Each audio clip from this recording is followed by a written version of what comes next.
Hey everybody from RB Community Church and anybody else that might be joining us on the internet. I've got my cat Jazz with me today because I want to share a funny, well, I think it's funny. Carolyn did not think it was so funny.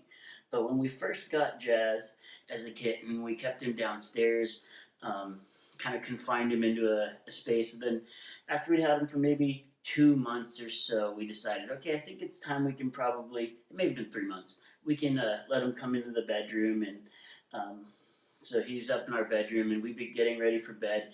And then we turn off the lights. And I kid you not, within a minute every night for a couple nights in a row, he would just start attacking Carolyn. Like as soon as we turned on the lights, off the lights, it was like, so like, I mean, it was at the point like we didn't want to turn the lights off. Carolyn was putting the covers over her head and we're just like, this isn't a realistic thing for us to have Jazz in the bedroom. And then I was watching a TV show and they basically shared that cats are creatures of habit and they have a routine.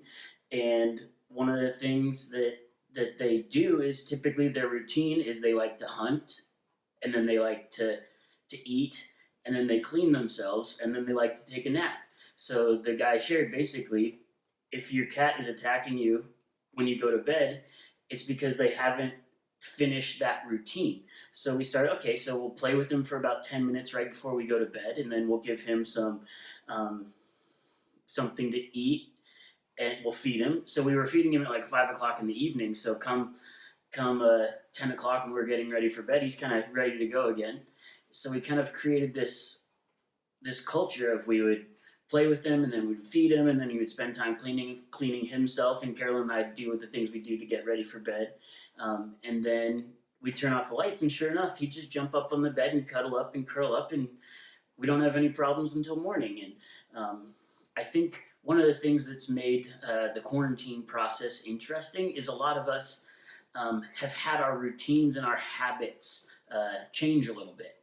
Like for me, I never ever drank coffee at home for the most part, right? So you guys have seen me in all my videos. I've got coffee because my routine would be I get up, I shower, I eat breakfast, and then I go to work. And part of my work routine is I would drink a cup of coffee, and that's kind of my like, okay, here I go, I'm ready to attack the day.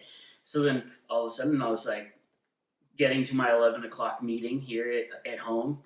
We're on a Zoom session, and I realized I haven't had a cup of coffee today, and it's just like my habits have had to adjust to a new lifestyle, right? And today we want to look at the story of David and Goliath. Everybody's heard it. It's from the book of 1 Samuel. And one of the things that I love about the story of David and Goliath is kind of the concept that we kind of look at it like, oh, it's a miraculous thing. A small boy killed the giant. But the reality of it is David basically shared earlier, he's like, hey, I've killed giants before, not human giants, but my job was to protect my father's flock. I'm a shepherd, right?